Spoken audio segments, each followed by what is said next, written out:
해석을 위한 답변들 네 번째 요소들인데요. 이것은 문학 양식에 따른 해석의 특징들을 좀 살펴보는 겁니다. 앞에서 관찰에서부터 쭉 해석의 단계까지 오면서 각 그 책은 또 각 그 책에 있는 장이나 또 이 단락들에서도 어떤 문학 양식의 형태들을 우리는 파악할 수가 있습니다.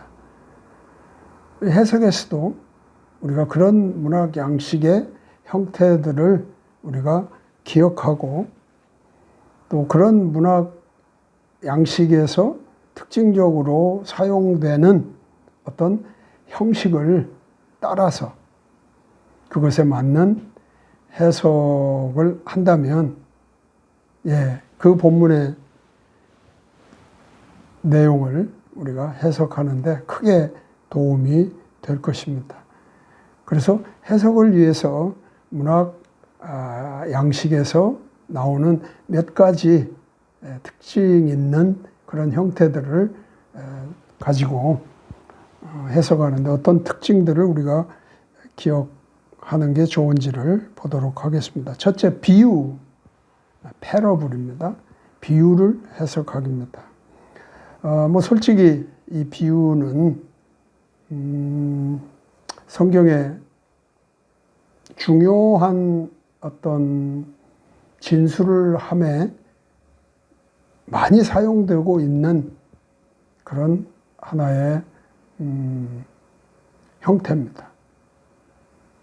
패러블이라고 하죠. 얼마나 그 비유들을 많이 사용하는지는 비유가 성경에 많이 사용됐다는 인지를 하고 성경을 대하다 보면 비유를 누구라고 할 것 없이 많은 저자들이 다양하게 사용하고 있구나 하는 것을 인식할 수 있을 것입니다. 그래서 비유를 어떻게 해석하느냐 하는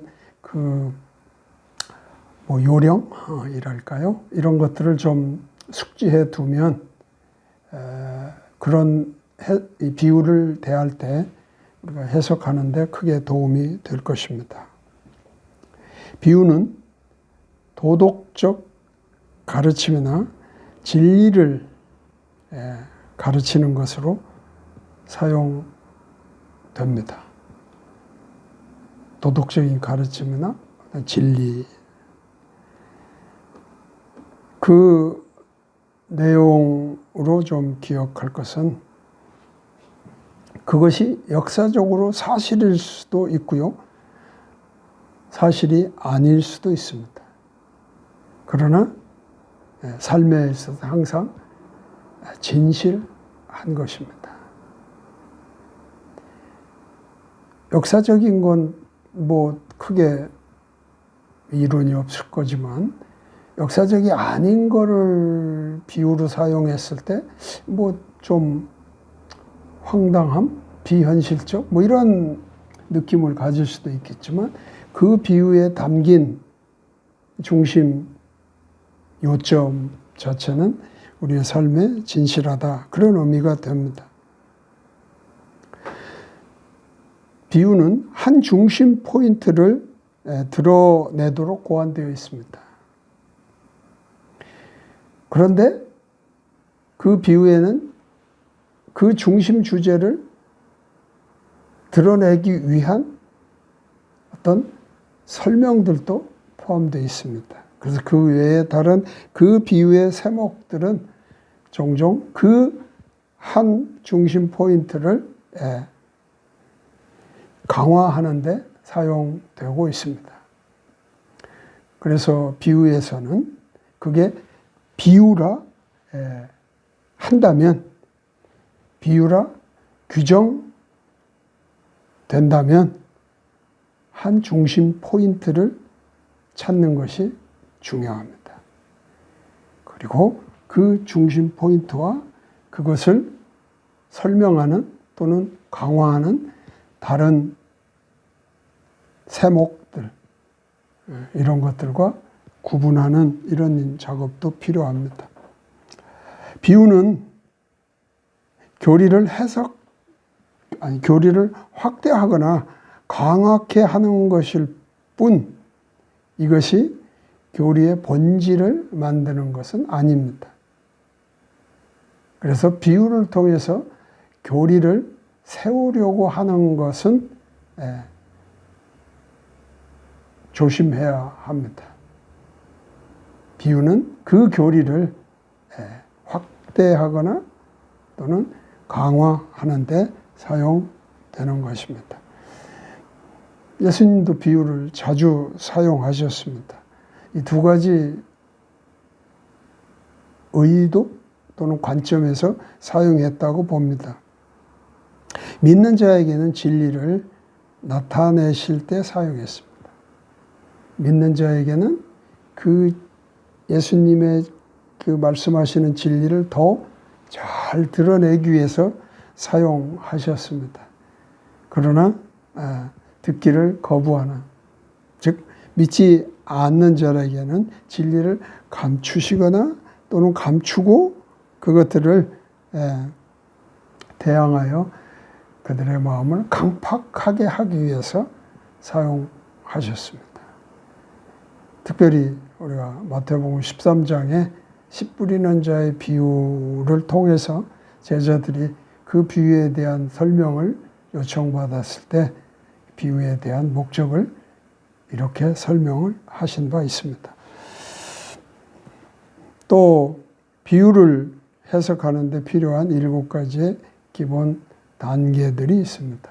비유는 이런 과정을 거쳐서 또 이러한 스텝을 따라 하는 것이 좋다는 것을 제시합니다. 첫째는 비유가 주어진 곳에서 인접한 문맥을 규정하는 겁니다. 즉 비유가 문맥의 어디와 연관해서 나왔는지 하는 것을 규정하는 것이 필요하고요. 둘째는 비유를 위한 이유와 경우를 결정해야 됩니다. 이런 것이 이제 문맥을 통해서 나타나게 될 것입니다. 왜 비유를 말하는지. 셋째는 비유의 의미를 설명하는 것이 연결되어 있는지를 살펴봐야 됩니다. 물론 아까 말한 씨 뿌리는 자의 비유를 마태복음 13장에 기록해 놓은 상황을 보면 제자들이 비유를 묻습니다. 예수님이 비유하신 것을 묻습니다. 그래서 예수님이 설명하시는 것이 이렇게 연결되어 나오고요. 어떤 것은 그런 묻지도 않았는데 비유를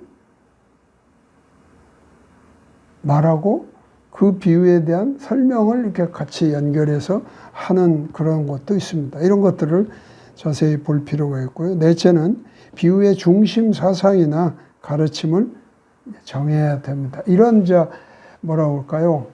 기초 또는 그 자료를 수집해 놓고 이제 비유에 대한 그 내용으로 들어가서 가장 먼저 해야 되는 일이라고 볼 수 있죠. 그 비유의 중심 사상, 중심 요점의 가르침을 정할 필요가 있어요. 이게 뭐에 대해서?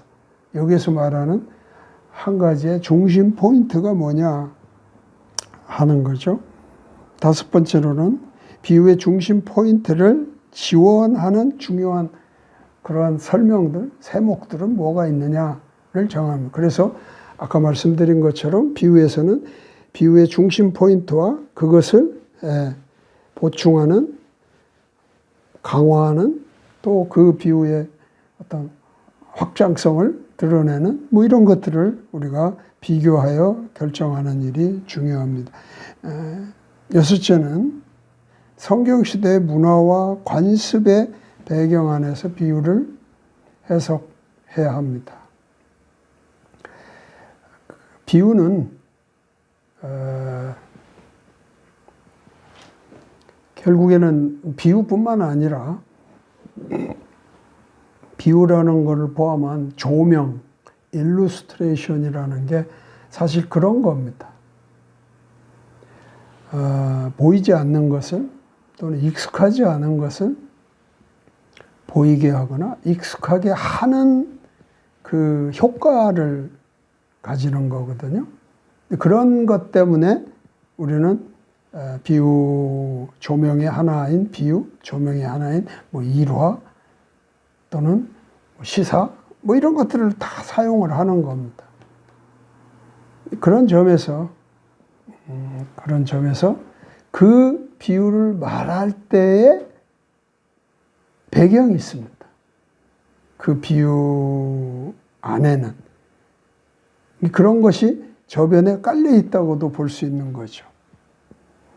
왜냐하면 듣는 사람들이, 그 비유를 듣는 사람들이 말하는 사람과 공유하는 어떤 그런 지점이 있습니다. 그래서 우리는 이 비유를 할 당시에 어떤 그 역사적, 문화적, 뭐 그런 또는 관습적 그런 배경을 우리가 이해하는 것은 비유를 해석하는데 크게 도움이 된다고 말할 수 있죠. 7번째는 병행 구절들과 대조, 비교해서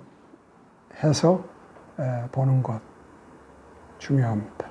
왜냐하면 이 비유의 해석 내지는 그 비유와 같은 또 내용들이 유사한 또는 대조되는 어떤 그런 병행 구절들과 함께 해석의 자료로 사용을 한다면 균형 있는 그런 해석이 될 것이죠. 이런 단계들이 비유를 해석하는 데 좀 필요합니다. 그래서 한번 실례를 살펴보죠. 지금 여기 아까 얘기했던 마태복음 13장의 이야기를 좀 한번 해보도록 하겠습니다. 마태복음 13장은 하나님의 왕국 또 하나님 나라란 무엇이냐 하는 것을 많은 비유를 통해서 설명합니다. 그 중에 가장 대표적으로 길게 지금까지 비유에 대한 그 이야기들을 하면서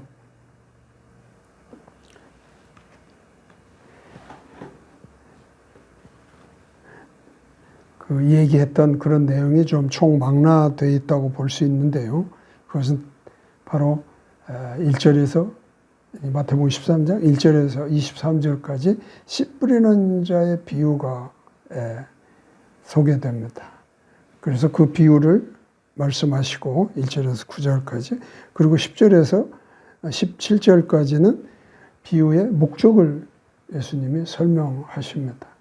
그리고 이어서 18절로부터 23절까지는 비유의 설명을, 즉 해석을 해 주십니다.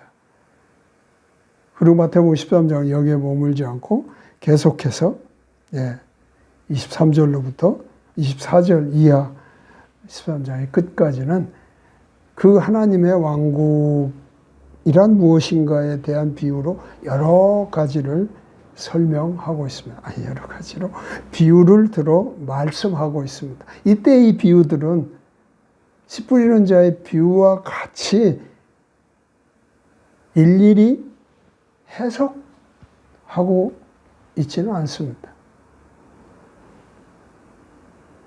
이게 이제 어떻게 보면 특징이라고 말할 수 있는 겁니다.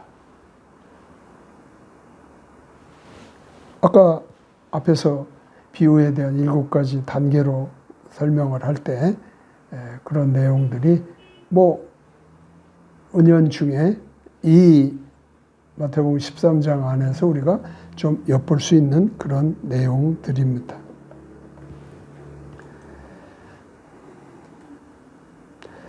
비유를 해석하는 데 있어서 또 4번으로 소개합니다. 참고로 다시 종합해서 우리가 앞에서 얘기했던 것을 보게 된다면 비유, 이 패러블의 해석에서 꼭 필요한 이해가 있습니다. 4가지 정도 소개할 건데요. 첫째는 중심점이 한 가지만 있습니다. 그래서 비유의 해석이 쉬울 수도 있고 또는 어려울 수도 있습니다. 왜냐하면 비유가 해석의 중심점이 A하고 B하고 다르게 나타난다면 A든 B든 어느 쪽은 틀린 거죠. 어느 쪽은 맞고요. 뭐 다 틀릴 수도 있겠지만 어쨌든 비유에는 한 중심점을 가진다 하는 것을 알아야 되고요. 그러니까 한 진리를 그 비유는 가지는 겁니다. 또 세 번째는 모든 관련된 상술, 즉 세목들은 그 중심 주제를 강화하는 데 쓰고 있다는 것 다시 한번 반복해 말씀드립니다. 그러니까 이건 적용에 좀 관련된 것이기는 하지만 적용도 한 가지로 나올 수 있습니다. 나와야 합니다. 진리가 하나입니다. 그렇다면 그 진리의 적용도 한 가지로 나와야 한다. 뭐 이런 이야기를 좀 종합해서 다시 한번 언급합니다. 그 다음에는 모형을 해석하는 겁니다. 성경에는 모형에 관한 것들도 많이 등장을 합니다. 그래서 모형은 예언적 상징이라고 할 수 있습니다. 그러니까 예보된 거죠. 예보되는 거죠. 그 무엇을 말하는데 그게 이전에 어떤 모형으로 지금 보여주고 있다는 거죠. 그 모형은 원형은 아닙니다. 그래서 우리는 그 모형과 관련된 그 본래의 어떤 모습, 그것을 원형이라고 말합니다. 모형이 타입이라면 원형은 그래서 엔티타입이라고 말을 하는 것입니다.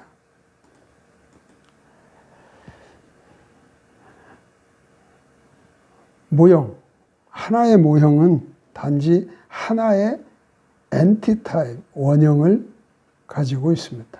그러니까 모형은 미리 나타내는 거거든요.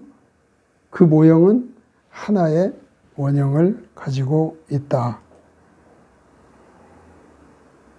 모형과 관련된 일반적인 규칙은 만일 어떤 것이 모형이라고 표현하여 성경이 진술하지 않는다면 그것을 모형이라고 부르지 말고 병행이라 불러야 한다. 병행에는 원형이 없죠. 그러니까 모형이라고 만약 말하려면 원형이 존재해야 하는 겁니다. 그래야 모형이란 말이 가능합니다. 근데 원형이 굳이 없는 것이라고 한다면 그 모형이라고 혹시 생각했던 것은 병행이라고 보는 것이 옳다. 그런 이야기입니다. 그 다음에 문학 양식의 그 형태로 보면 상징이 있습니다. 그렇죠. 잘 아시다시피 성경에는 상징을 많이 사용합니다. 이건 비유적인 어떤 그런 표현을 할 때에도 많이 쓰고 있는 것이라 상징은 또 우리가 어떻게 해석하는가 하는 것이 좀 필요하겠죠. 상징은 어떤 것을 세우거나 나타내는 그림 혹은 물체를 말합니다. 그 상징이 그 그림이나 물체는 아닙니다. 그것이 나타내는 그림과 물체는 따로 있습니다. 그래서 상징이 되는 거죠. 그래서 상징은 어떤 것을 분명히 묘사하려고 하지 않고, 그렇죠. 보통은 상징과 비교되고 있는 것과 사이에 유사점을 초점을 맞추고 있습니다. 그 상징을 보면 이게 상징이라고 생각할 때 거기에 그러면 실제 묘사하려고 하는 것과는 어떤 유사점이 있는지 하는 것을 우리가 알게 되면 상징을 해석하는 데는 옳게 된다고 볼 수 있습니다. 이 상징을 해석하는 일반적인 규칙이 또한 몇 가지 제시되고 있습니다. 6가지를 보도록 하겠습니다. 첫 번째는 어떤 곳에서 상징으로 이용된 것이라 할지라도 그것이 다른 성경의 본문에서는 상징이 아닌 실제를 나타낼 수도 있습니다. 그러니까 이 상징이 성경 어디에나 상징으로 반드시 써야 되는 그런 이유는 없습니다. 여기서 말하는 그 상징인 또 다른 본문에서는 그것이 상징이 아니라 실제일 수도 있다는 거죠. 그래서 어느 본문에서 상징으로 해석된 그 단어는 다른 곳에서도 상징이라고 그거를 풀어버리면 좀 다른 해석이 나타날 수 있습니다. 물론 그렇다고 반드시 또 다른 관점에서 여기서는 상징이지만 이거는 다른 데서는 반드시 상징이 아닐 거야 이렇게 말하는 것도 맞는 말은 아니죠. 어쨌든 우리가 기본적으로 알아야 되는 것은 지금 얘기한 상징의 하나의 관점이고요. 또 두 번째는 상징이 여러 가지로 해석될 수 있다 할지라도 그것이 주어진 본문에서는 단 하나의 의미만을 나타내려고 합니다. 그러니까 그 상징으로 사용된 그 단어가 또 한편에서는 반드시 어디에서는 그 의미의 상징으로만 사용되는 것이냐 그건 아니라는 거예요. 이 본문에서 사용된 그 상징의 의미와 다른 본문에 사용된 상징의 의미는 다를 수도 있다는 거예요. 상징은 어떻게 보면 까다롭죠. 이렇게만 들으면. 또 다른 문맥에서 상징은 다른 의미를 가질 수도 있기 때문에 문맥을 충분히 고려해서 그 상징을 해석해야 된다. 문맥이 중요하게 언급되고 있습니다. 또 D본에서는 우리의 현재 입장에서 보지 말고 성경적 배경과 문화를 기초로 그 상징을 해석해야 합니다. 지금의 우리의 시간과 문화와 이런 걸로 그 상징을 해석하기 전에 그 성경이 기록되어 있던 그 본문의 배경 안에서 상징을 해석하려고 해야 합니다.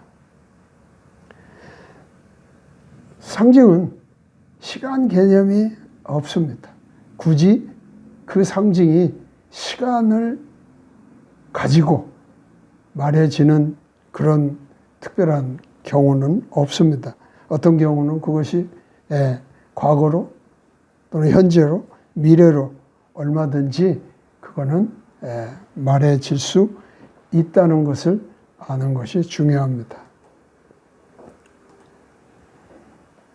이 상징의 6가지를 소개하려고 하는데 마지막에 첫 번째가 한 곳에서 어떤 상징으로 사용되고 있다는 이유만으로 그것이 항상 상징으로 사용되어야 한다고 말하는 건 아닙니다. 그러니까 크게 말하면 상징에서 조금 어려운 것은 바로 그런 거죠. 한 곳에서 상징으로 사용됐다고 다른 곳에서 상징으로 사용되어야 된다는 것도 없고, 그 한 곳에서 상징의 의미가 어떤 것이라 해서 다른 곳에서 상징이라 해서 그 의미를 그대로 거기서도 사용해야 한다는 그런 거는 아니라는 거예요. 그래서 우리는 문맥을 잘 살펴서 그 상징들을 해석하는 일이 중요하다고 말씀드리는 것입니다. 풍요를 해석하는 것으로 가보겠습니다. 우리가 앞에 해석의 문학적인 형태, 양식을 이렇게 비교하면서 비유와 풍요를 같은 그 카테고리 안에서 이야기를 한 적이 있어요. 이건 같은 문학 형태다 이렇게 볼 수 있는 거죠. 그렇죠. 비유냐 풍유냐 하는 것도 사실은 어떤 그 모양으로 봐서는 그 구분이 뚜렷하게 되지 않습니다. 물론 어떤 성경 부분에서는 이것은 풍유인데 라면서 그 어떤 이야기를 하나 그 조명으로 사용하는 경우도 있습니다. 또는 비유라고 하면서 이야기를 사용하는 경우도 있습니다. 뭐 그건 당연히 그렇게 구분이 되는 거죠. 그러나 그게 굳이 비유다, 풍유다, 성경 자체가 규정하지 않고 이야기되는 것이라면 두 개는 매우 비슷함을 가질 수 있습니다. 그러나 그러니까 그게 비유적으로 또는 풍유적으로 해석하느냐에 따라서 그 이야기는 그 이야기의 진리는 상당히 다르게 해석될 수 있는 겁니다. 그런 점에서 우리가 가볍게 해석에 접근이 돼서는 안 되겠죠. 그러나 아무튼 비유와 풍유는 이런 점에 있어서 사실 분간도 분명하게 할 수 있는 것입니다. 아까 비유 어떻게 해석하는지 얘기했고요. 여기서 이제 풍유에 대한 이야기를 하도록 하겠습니다. 풍유는 알레고리라는 거죠. 비유는 패러블이고요. 비유와 풍유의 두 개의 같은 점, 다른 점 잘 이렇게 분별하실 필요가 있을 것 같습니다. 풍유는 이야기의 표면에 또는 또 표면적인 사실보다는 밑에 깔린 다른 의미를 가지는 이야기입니다.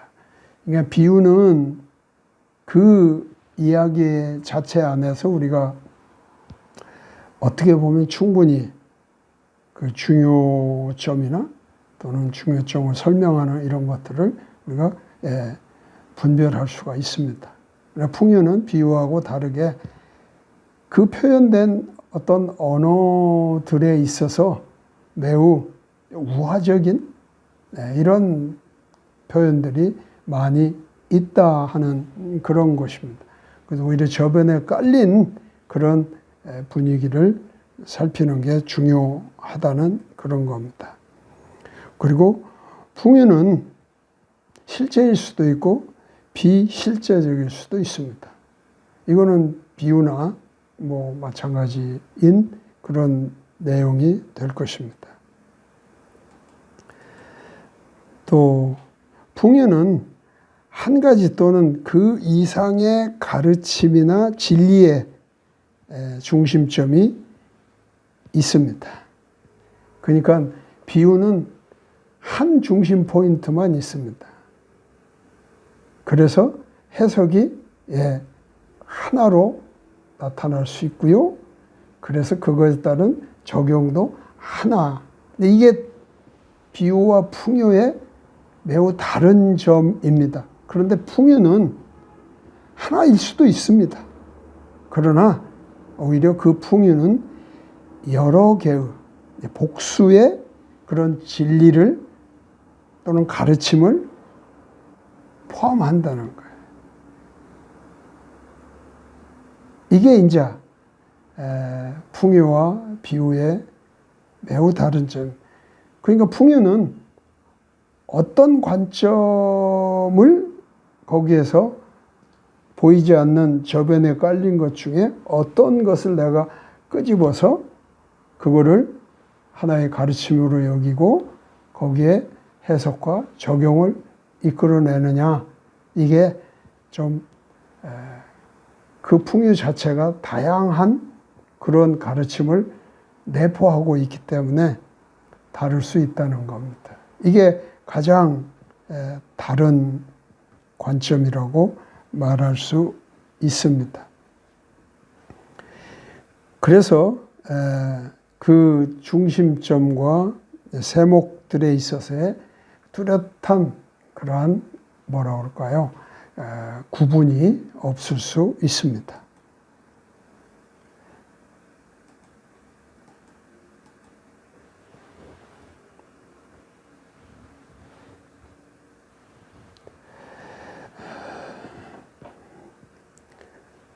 그리고 풍요에 대한 이야기를 계속 하는데요. 한 이야기에 풍요에서 제시된 중심점들, 중심점 혹은 중심점들은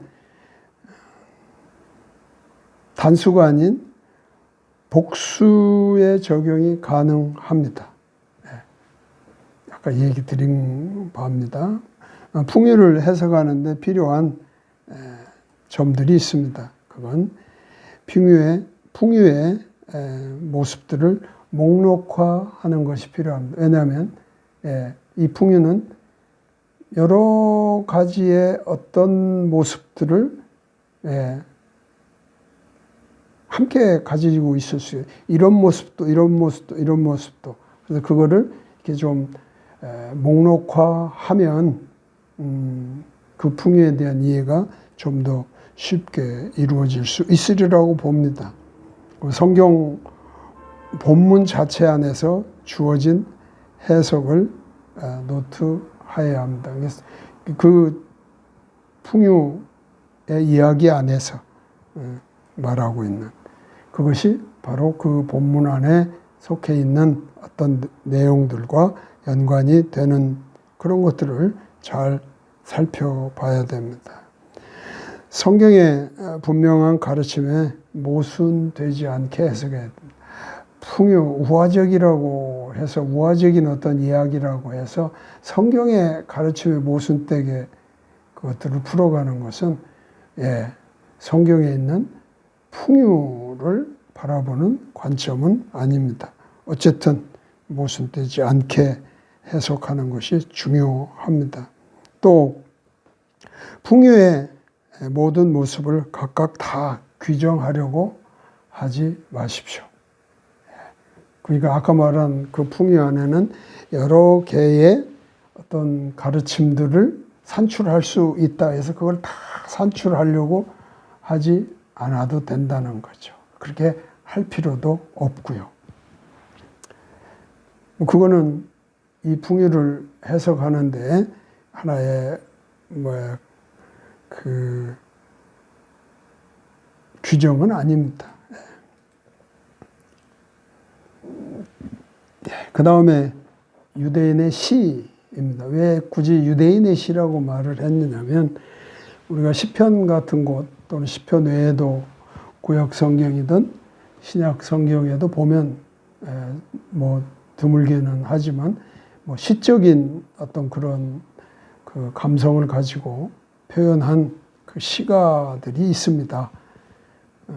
이 시의 감각들이 유대인과 그 외에 흔히 말해서 영미식의 어떤 시와는 크게 그 분별이 되는 지점이 있습니다.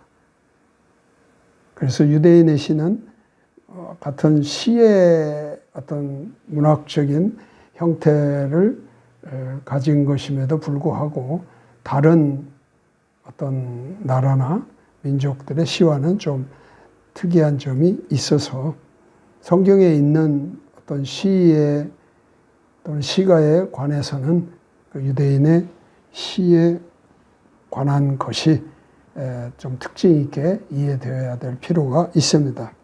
여기서도 소개합니다. 영미의 시는 단어의 어떤 흐름에 그 특징을 두고 있습니다. 이 단어들의 어떤 연결을 통해서 그 시의 맛을 드러내는 것이라면, 유대인의 시는 대부분 한 절과 그 다음 절, 단어가 아니라 한 문장씩 또는 한 절씩의 어떤 그런 그 생각의 흐름이라든지 또는 생각의 일치, 대조 뭐 이런 것, 혹은 한 단락 한 단락 식의 어떤 그런 흐름들을 통해서 그 시가를 형성하고 있습니다. 그렇게 시들이 구성되어 있기 때문에 유대인의 시를 우리가 대할 때 기본적으로 그들이 가진 하나의 그 뭐라고 그럴까요? 시를 대하는 태도, 또 그 유대인들 가운데 시의 그 어떤 맛, 이런 것들이 다른 곳과는 좀 다르다는 그런 특징을 기본적으로 갖고 있기 때문에 비교를 해 보는 겁니다. 그래서 이 히브리인의 시, 유대인의 시는 일치나 병행사상, 즉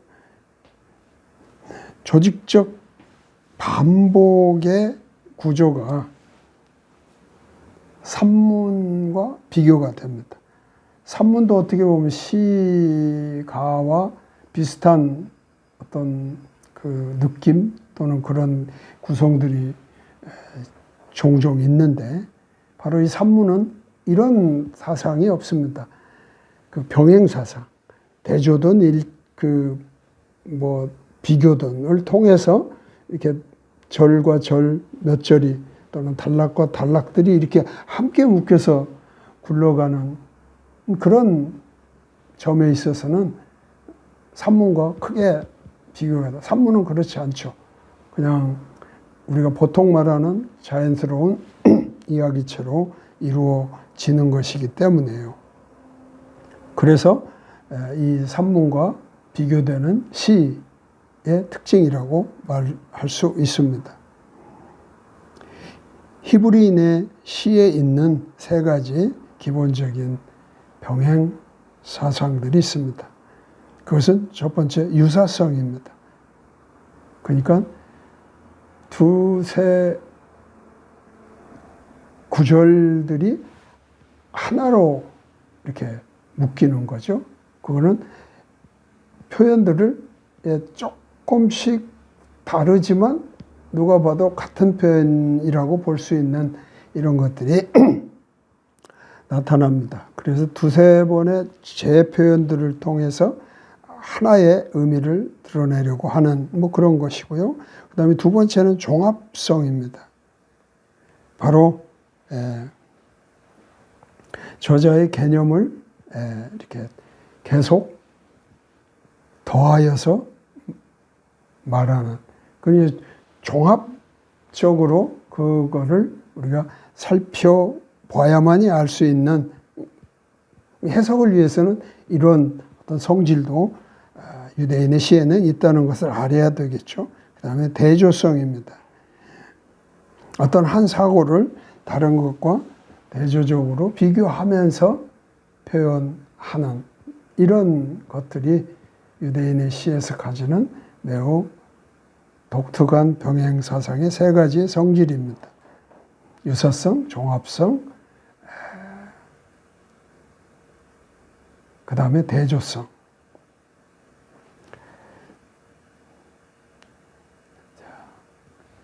그 다음에 뭐 문학 형태 해석의 특징으로 보는 마지막 부분은 바로 예보의 또는 전조가 되는 예언, 대언을 해석하는 일입니다.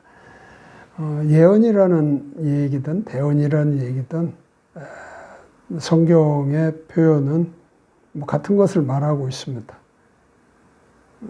킹제임스 성경에서는 대언이라는 단어로 쭉 소개를 하고 있고요.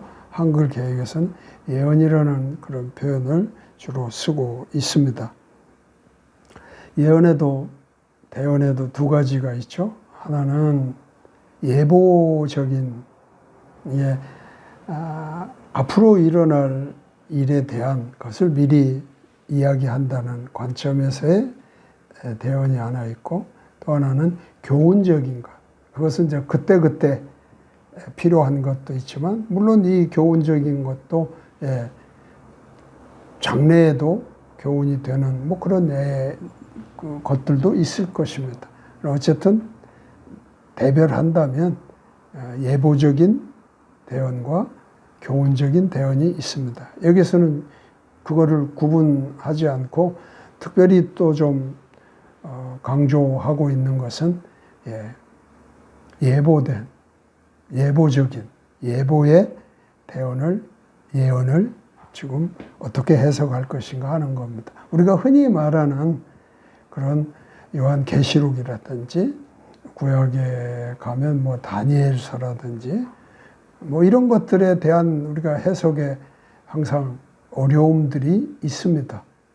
뭐 그런 것들을 우리가 대할 때 어려워하지 말고 또는 두려워하지 말고 이런 해석의 기본 어떤 내용들을 우리가 좀 인지한다면 그것들을 가지고 이런 책들 또 이러한 그 예언의 어떤 본문들을 해석해 간다면 훨씬 성경에서의 진리를 잘 이해할 수 있으리라고 봅니다.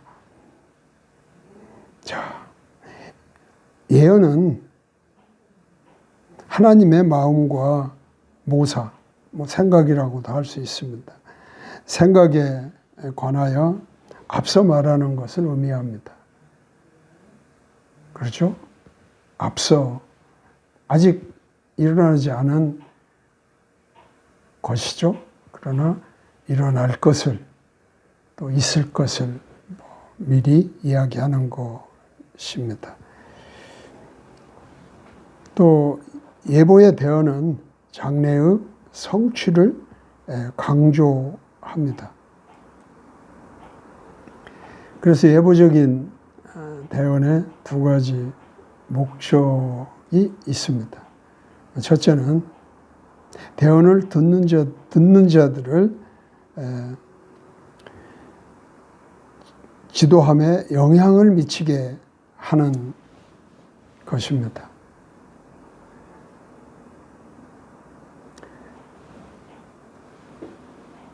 대언을 듣는 자들이 그것들을 잘 들을 수 있도록 또 그들이 그 대언을 듣고 살아가는 일에 어떤 그 살아가는 데 지도하는 데 도움을 주는 뭐 이런 것들이 한 목적이라면, 두 번째는 이 대언들이 성취됨으로써 하나님에 대한 확신 혹은 신뢰를 갖게 하는 그런 목적을 가지고 있습니다. 그래서 이 예보적인 예언은 꼭 필요한 것이 되는 거죠. 하나님을 위한 대언자의 대언에 대해서 참고할 만한 것들이 있습니다. 대언자들을 통해서 하나님의 이 말씀을 전달케 하셨는데, 이때 대언자들의 대언에 있어서 참고할 만한 것들은 현재 또는 아주 가까운 시일 안에서의 성취가 있다는 것. 그렇죠. 여기서 말하는 대언이나 예언이라고 해서 먼 장래라고만 생각하실 건 아닙니다. 어쨌든 앞으로 있을 일이지만 그게 지금 현재와 아주 가까운 시일 안에 이루어지는 그런 것도 있다는 것. 그 다음엔 알 수는 없지만 먼 장래에 성취된다는 것. 세 번째는 이중의 성취를 말하는 것입니다. 즉 지금으로부터 먼 장래까지를 관통하는 그런 개념으로 이 대언이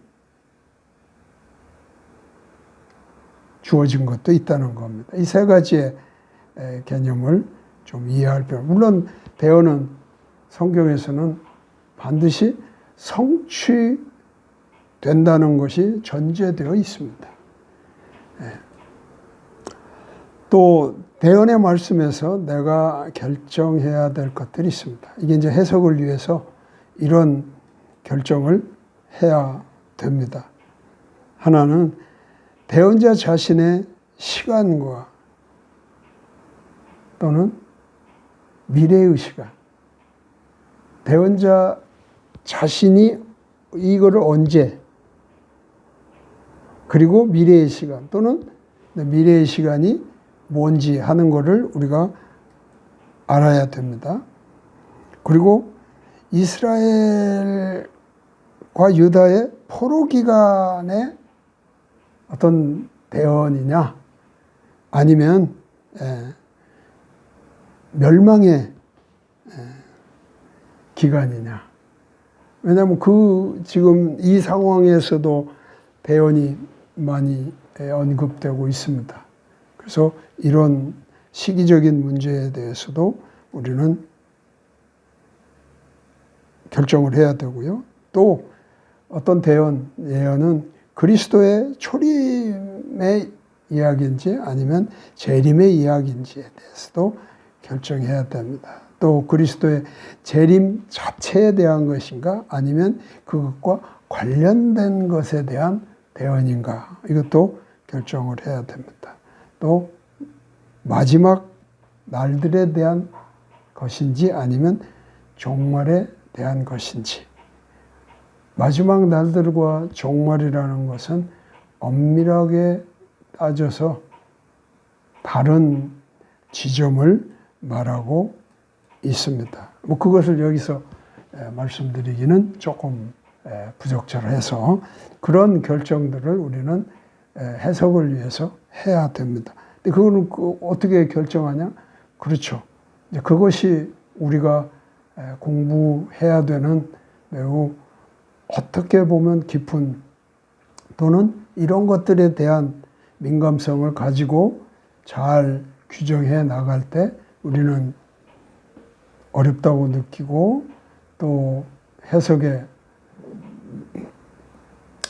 그 회피를 때로는 하게 되는 그런 대언의 예언에 대한 그런 본문들을 우리가 접근하고 다뤄보는 데 힘을 갖게 됩니다. 예보의 대언을 해석하기 위한 몇 가지 지침들이 있습니다. 볼까요? 첫째, 대언자는 사건 사이의 시간을 항상 지시하지 않거나 연대기적으로 그것들을 기록해 놓지 않을 수 있습니다. 연대기적인 어떤 그 순서를 이렇게 사용하지 않을 수도 있습니다. 그래서 본문을 우리가 대할 때 대언자가 어떤 얘기를 하게 되면 거기에는 이 얘기 자체가 과거형, 미래형 등등이 등장하면서 어떤 암시를 주고 있는데 특별히 대언이나 이런 부분들은 바로 그런 시간적인 어떤 문제들이 좀 명확하게 구분되어 볼 수 없는 그런 것들이 있습니다. 또 일반적인 관점에서 대언은 항상 문자적으로 접근해야 합니다. 일반적인 관점에서 문자적으로 접근하는 것이 옳습니다. 그러나 문자적으로 취할 수 없을 때는 비유적인 표현인지를 우리가 살펴봐야 됩니다. 또 때때로 대언자는 장래 일을 말할 때도 미래의 시제를 사용하지 않을 수도 있습니다. 앞에서도 얘기했지만 어떤 시간이나 연대기적인 어떤 그런 개념이 매우 희박하게 사용될 때가 많이 있다는 겁니다. 그 다음에 네 번째의 이런 지침은 책의 역사적 배경과 중요성을 고려해야 합니다. 누가 무엇을 어디에서 언제 뭐 등 이런 그 내용들을 염두에 두고 그것들을 대하여야 한다. 또 어떤 구체적인 대언의 의미는 그것을 들었을 당시에 사람들이 이해하지 못했거나 사람들을 이해시키지 못했을 수도 있습니다. 그러니까 그 선포적인 어떤 이야기가 됨으로써 그냥 소리는 들었지만 듣는 사람이 그걸 이해도 못했고 또한 그 자체를 설득하려고 하는 그런 의도를 갖고 있지도 않다. 그런 이야기가 됩니다. 또 많은 대언들은 이런 내용들을 통하여 밝혀지게 될 것입니다. 그건 뭐냐면 바로 역사 안에 기록된 성취의 사실들을 통하여 밝혀지게 될 것입니다. 또는 신약 성경에 기록된 성취의 사실들로 뭐 구약에 대언되어 있는 것들이 밝혀지게 되는 거죠. 그리고 신약에 또 대언되어 있는 것들은 또 그 뒤에 밝혀진 것이 언급되거나 밝혀질 것을 우리가 기대할 수가 있습니다.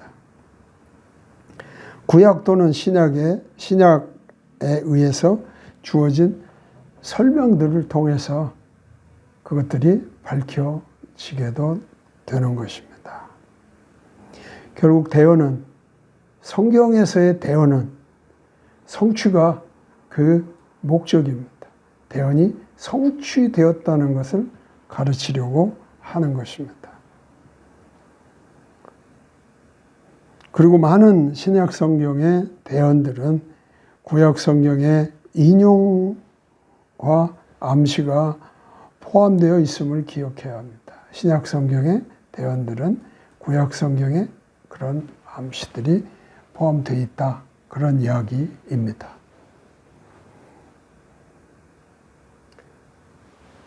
대언, 예언, 예보의 대언이나 예언에 대해서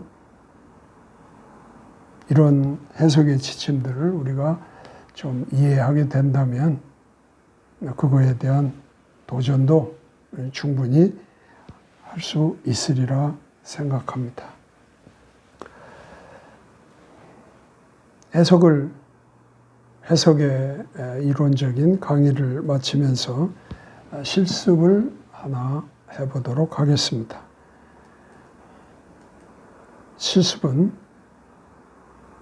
마가복음 4장 30절에 32절의 말씀을 가지고 해보도록 하겠습니다. 먼저 노트를 한 장 준비하셔서 세 부분으로 나누어서 정리를 좀 하는 그 일이 필요합니다. 우리는 이미 앞에서부터 관찰을 어떻게 하고 또 관찰한 것을 해석하기 위해서 이해 질문을 하고 그리고 그 이해 질문에 있는 내용들을 필요한 것들을 해석하면서 그것을 종합하면 이 본문에 대한 해설을 하게 되는 거죠. 그래서 먼저 이런 노트를 우리가 하나 준비해서, 노트 한 장을 준비해서 세 칸의 칼럼을 먼저 살펴보도록 하겠습니다. 마가복음 4장 30절에 32절 말씀을 한 노트 안에 세 칼럼을 만들어 가지고 지금 공부를 해 갑니다. 가운데 칼럼은 본문을 기록합니다. 이 본문은 간단한 기계적 구조 설계를 해서 관찰에 보다 더 쉽게 혹은 관찰에 더 많은 내용들을 관찰할 수 있도록 구성을 해 놓는 겁니다. 우리가 성경의 본문을 이런 공부하기 위해서 별도의 노트에 성경 본문을 기입해서 할 때는 대략 이렇게 한 세 칼럼을 나누어서, 세 칸을 나누어서 가운데에 본문을 이렇게 기록하는 것이 필요합니다. 물론 이거는 세 절 말씀에 좀 간단한 구절들이라서 한 장의 노트에 충분히 들어가게 됩니다만은 좀 긴 구절이나 이런 건 노트 두 장을 사용할 수도 있고요. 그렇습니다. 어쨌든 이 지금 오늘 실습의 마가복음 4장 30절 32절은 본문 자체가 가운데 칼럼에 쭉 기록이 되어 있습니다. 이 지금 형식이 바로 간단한 기계적 구조로 설계되어 있다는 겁니다. 그리고 왼쪽 칼럼에는 관찰이 기록되어 있습니다. 관찰. 이 본문에서 관찰된 내용들. 아까 우리가 해석의 강의에서도 그런 얘기를 했지만 관찰을 할 때 해석을 한다는 것을 염두에 두고 관찰을 하도록 했습니다. 바로 그것은 이 관찰하는 내용들에서 어떤 것들이 해석되어져서 그거를 가르칠까 하는 것들이 관찰하는 내용, 관찰의 과정에서 염두에 둬야 될 것이다. 이렇게 말할 수 있습니다. 그래서 관찰의 내용이 열거되어 있고, 그리고 오른쪽 칼럼에는 바로 이 관찰된 내용 안에서 이해를 위한 질문이 산출되는 것입니다. 이 이해를 위한 질문에서 우리는 바로 오늘 본문의 어떤 그 해석의 내용이 드러나게 되는 거죠. 어떤 그런 질문들을 우리가 밝혀냄으로써 그걸 통해서 어떻게 이 본문을 해석할까 하는 것이 주어지는 겁니다. 그래서 오늘 실습에서의 핵심은 이 해석을 어떻게 정리했는가를 보여드리는 것입니다. 그래서 실제로는 이 지금 오늘 보여준 이 도표 안에서는 결국 세 단계로 여러분들에게 작업을 했다는 것을 보여드리는 것입니다. 이 해석의 내용들은 다시 우리가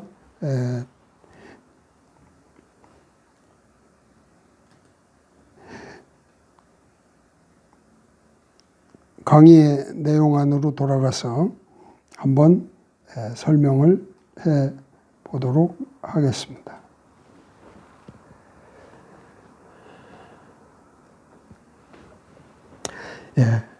해석을 정리해서 한번 보도록 하겠습니다. 먼저 이 지금 마가복음 4장 30절에 32절에 말씀은 마태복음이나 누가복음의 이 13장, 누가복음 8장의 병행으로 기록되어 있습니다. 물론 표현들이 다른 것도 있기는 합니다만은 이 비유의 내용은 비슷하게 나와 있습니다. 이건 비유 하나를 소개하는 건데, 이 비유는 우리가 그 성경 안에서 계속 이어지는 하나님의 왕국에 관한 한 비유입니다. 예수님이 씨앗들 중에 가장 작은 한 알의 겨자씨를 소재로 해서 진리를 이야기하고 계시는 것입니다. 커지는 겨자씨는 땅에 뿌려져서 채소로 자라지만 채소들 중에서는 가장 큰 그러한 채소가 됩니다. 여기서 더 자라서 나무처럼 가지를 가지게 됩니다. 그러면 그것의 그늘 아래서 공중의 날짐승들이 자리를 잡고 있다. 이런 비유의 내용을 간략하게 소개할 수 있습니다.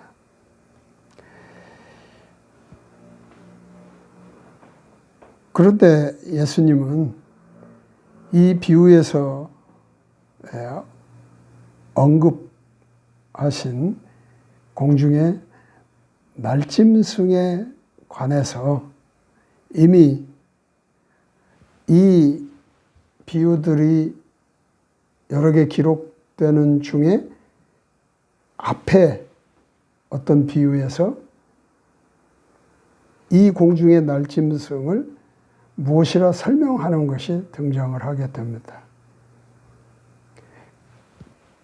그 내용이 매우 뚜렷하게 분명하게 예수님의 설명을 통해서 나타나기 때문에 우리는 씨 뿌리는 자의 비유라고 흔히 말하는 비유의 자리로 가서 그 내용을 한번 봐야 합니다. 이 병행 구절들과 함께 이 내용을 좀 살펴보게 되면 지금 여러분들이 보는 바와 같이 킹 제임스 성경과 개역 한글 성경은 많이 다르지는 않습니다만은 약간의 표현들이 조금 다르게 나오는 것도 있고 해서 그것들을 같이 비교해서 보여드리고자 합니다. 아까 말한 마가복음 4장 30절에서 32절의 말씀과 병행 구절로 나오는 마태복음이나 누가복음을 같이 놓고 보게 되면 킹제임스 성경에서는 공중의 날짐승이라는 게 마가나 누가가 사용하는 것이고 마태에서는 그냥 날짐승이라고만 사용하고 있습니다. 이게 지금 그 씨 뿌리는 자의 비유에서 나오는 지금 이야기입니다. 그래서 보면 바로 이 공중의 날짐승이든 이것들을 뭐라고 설명하셨느냐면 마가복음에서는 사탄, 마태복음에서는 사악한 자, 누가복음에서는 마귀라고 이렇게 설명을 하셨습니다.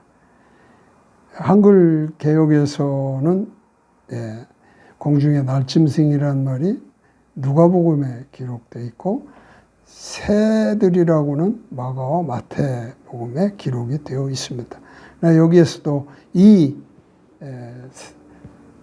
물체에 대해서 설명하시기를 사탄, 악한 자, 마귀라고 그렇게 표현을 하셨습니다. 그래서 이런 것들을 통해서 보게 되면 그러므로 하늘의 겨자씨는 그 상징에 있어 놀라운 것이라고 말씀은 하지만 그 성장은 결국 비정상적이 되고 만 것이다. 이렇게 말할 수 있습니다. 왜냐하면 겨자씨가 채소로 자랐는데 결국은 거기에서 나무가 되고 나무처럼 줄기가 나옴으로 말미암아서 공중에 날짐승 또는 새들이 깃들어 있다고 하는 것에서 예수님은 그 공중의 날짐승이든 새들을 사탄, 악한 자, 마귀 이런 것으로 설명을 하셨기 때문에 그 가지에 그런 것들이 깃들인다는 것은 결코 겨자씨, 작은 하늘의 겨자씨가 자라서 나무처럼 가지를 가지게 되는 것은 비정상적인 그런 상태라는 것을 말씀한다고 보는 거죠. 바로 그것이 중심점이 된다고 볼 수 있습니다. 그래서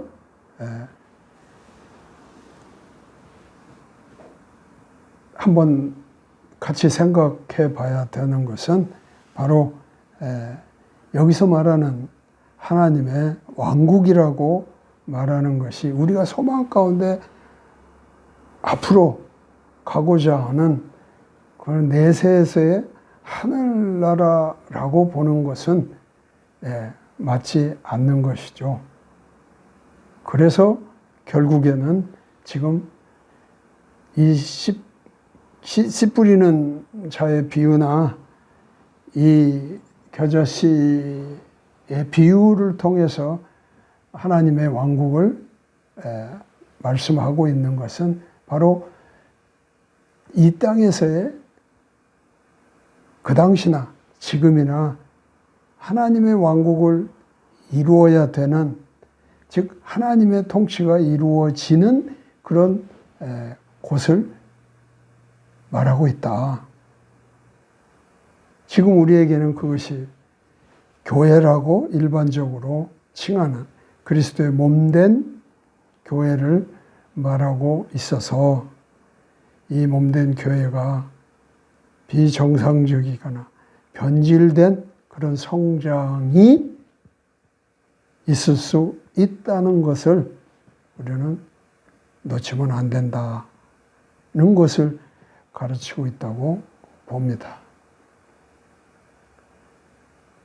이 겨자씨 비유의 또 다른 해석, 견해는 바로 작은 겨자씨 한 알이 크게 자라서 결국 나무에 줄기가, 가지가 나와서 거기에 막 새들이 뛰노는 그런 풍성한 아름다운 그런 모습이라고 해석하는 것과는 매우 다른 관점으로 해석했다는 것입니다. 어느 것이 예수님이 비유를 들어 말씀하고자 하는 그 진리인지 한번 숙고해 볼 필요가 있다고 믿습니다.